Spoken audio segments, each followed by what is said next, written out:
So யோசுவா 1வது அதிகாரம் 6வது வசனத்துல ஆண்டவர் சொல்றாரு, "பலங்கொண்டு திடமனதாயிரு. இந்த ஜனத்தின் பிதாக்களுக்கு நான் கொடுப்பேன் என்று ஆணையிட்ட தேசத்தை நீ இவர்களுக்கு பங்கிடுவாய்." ஸோ இந்த இந்த வசனத்த நம்ம பார்த்தோம்னா, ஆண்டவர் வந்து யோசுவாட்ட சில ஒரு விஷயம் சொல்றாரு. "நீ வந்து என்ன பண்ணு, பலங்கொண்டு திடமனதாயிரு. நீ தான் என்ன பண்ண போறன்னா, இந்த கானான் தேசத்தை இவங்களுக்கு சுதந்தரிக்க குடுக்க போற" அப்படின்னு சொல்றாரு. ஸோ அதுக்கப்புறம் தான் என்ன பண்றாங்கன்னா, யோசுவா வந்து இன்னும் நம்ம கன்டினியூவா வாசிச்சு பார்த்தோம்னா, யோசுவா உள்ள போயிட்டு கானானுக்குள்ள போயிட்டு அந்த எரிகோங்கிற பட்டணத்த அவங்க வந்து வீழ்த்துவாங்க. அப்படி சொல்லி நெறைய பட்டணங்கள் இருக்கும். நெறைய விதமான ஜாதிகள் இருப்பாங்க. பெலிஸ்தர்கள் அப்படின்னு சொல்லி நெறைய கானானியர்கள், எபூசியர்கள்லாம் இருப்பாங்க. ஸோ எ அ அதாவது ஆபிரகாமுக்கு வந்து அந்த தேசத்தை சுத்தி நடக்கிறது தான் ஒரு விஷனா இருந்துச்சு. ஆண்டவர் அவருக்கு குடுத்த ஒரு ப்ராஜெக்ட்டா இருந்துச்சு. அத யோசுவாவும் அவனுடைய ஜெனரேஷன் என்ன பண்ணாங்கன்னா, உள்ள போயிட்டு அவங்க சுதந்தரிச்சுட்டாங்க. ஆண்டவர் ஒவ்வொரு வாட்டியும் சொல்றாரு, "நான் உங்களுக்கு இந்த தேசத்தை குடுத்தேன்ங்கிறாரு." ஓகேவா? அவர் ஆல்ரெடி குடுத்துட்டாரு. நீங்க போய் அத சுதந்தரிச்சுக் கொள்ளுங்க. அதே மாதிரி தான் இன்னைக்கு நம்மளுடைய லைஃப்லயும் இயேசு கிறிஸ்து நமக்காக நெறைய காரியங்கள செஞ்சு முடிச்சிட்டாரு. எப்படி ஆபிரகாம் வந்து அந்த தேசத்த சுத்தி நடந்து, இந்த சந்ததிக்காக அவர் அந்த அந்த அந்த அந்த இடம் ஃபுல்லா சுத்தி நடந்திருக்கிறாரு. அதே மாதிரி இயேசு கிறிஸ்து நமக்காக சிலுவையில நெறைய காரியங்கள் பண்ணிட்டாரு. எப்படி இந்த யோசுவாவோட சந்ததி வந்து உள்ள போயிட்டு அந்த கானானியர்கள் எல்லாம் விரட்டி விட்டு அவங்க கூட சண்டை பண்ணி, போர் பண்ணி அவங்க ஜெயிச்சாங்களோ, அ ஜெயிச்சு அவங்க என்ன பண்ணாங்க? ஜெயம் எடுத்தார்கள். நெறைய காரியங்கள அவங்க ஜெயம் எடுத்தார்கள்.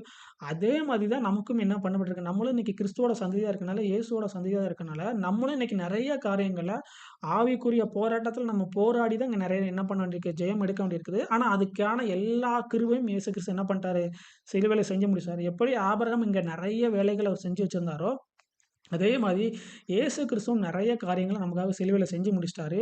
அத நம்ம அறிந்து கொண்டு, அத அறிய தான் நம்ம என்ன பண்ண முடியும்? இந்த ஆவிக்குரிய போராட்டத்துல நம்ம ஜெயம் கொள்ள முடியும்.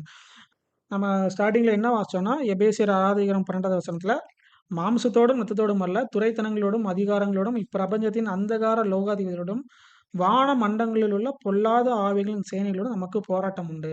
ஸோ இது வந்து மாம்சத்தோடும், இரத்தத்தோடும் அல்ல. பழைய ஏற்பாடு மாரி, பழைய ஏற்பாடு வந்து லிட்டரலா அவங்க என்ன பண்ணுவாங்க, பட்டயத்த எடுத்துட்டு போயிட்டு மத்தவங்கள கொல்லுவாங்க. அந்த மாரி தான் போயிட்டு அவங்களுக்கான லேண்ட அவங்க சுதந்தரிப்பாங்க. அவங்களுக்காக வாக்குத்தத்தம் பண்ணப்பட்ட விஷயங்கள சுதந்தரிப்பாங்க. இன்னைக்கு நம்ம அப்படி பண்ண வேண்டாம். ஏன்னா, இன்னைக்கு எல்லாமே ஆவியில தான் இருக்குது. அதுக்கு முந்தின வசனம் நம்ம பார்த்தோம்னா, "நீங்கள் பிசாசின் தந்திரங்களோடு எதிர்த்து நிற்க திராணி உள்ளவர்களாகும்படி தேவனுடைய சர்வாயுத வர்க்கத்தையும் தரித்துக் கொள்ளுங்கள்." ஸோ இந்த இடத்துல நம்ம பண்ண வேண்டியது என்னன்னா, தேவனுடைய சர்வாயுதம் எல்லாம் அந்த அந்த ஆர்மர் ஆஃப் காட நம்ம என்ன பண்ணணும் அறிஞ்சுக்கணும். ஸோ இத வந்து நீங்க என்ன பண்ணுங்க, அடுத்தடுத்து நீங்க வாசிச்சு பாருங்க. ஸோ அதில முக்கியமானது வந்து தேவனுடைய பட்டயம். ஸோ அந்த தேவனுடைய பட்டயம்ங்கிறது இந்த வார்த்தை தான். இந்த வார்த்தையின் மூலமா தான் நம்ம என்ன பண்ண முடியும், பிதாவையும் இயேசு கிறிஸ்துவையும் அறிஞ்சு கொள்ள முடியும். யோசுவாவ வந்து ஆண்டவர் என்ன பண்றாரு, "நீ போய் அந்த தேசத்த சுதந்தரின்னு" சொல்லும்போது, அவர் என்ன சொல்றாருன்னா, இந்த நியாயப்பிரமாணத்தின் இந்த புஸ்தகத்தோட வார்த்தைய வந்து என்ன பண்ணக்கூடாது, "உன் வாயை விட்டு பிரியக்கூடாது" அப்படின்னு சொல்றாரு. ஸோ அதே மாதிரி நீங்க ஒரு விஷயத்துக்காக ஜெபம் பண்றீங்க. அதில தொடர்ந்து நீங்க ஜெயம் கொள்ளணும் அப்படின்னு நினைச்சீங்கன்னா, இந்த பைபிள வந்து நீங்க என்ன பண்ணணும், கன்டினியூவா 24 ஹவர்ஸும் நீங்க மெடிடேட் பண்ணிட்டே இருக்கும்போது, கண்டிப்பா ஆண்டவர் என்ன பண்ணுவாரு, அதுக்கான பதில உங்களுக்கு குடுப்பாரு. அதில நீங்க ஜெயம் எடுப்பீங்க.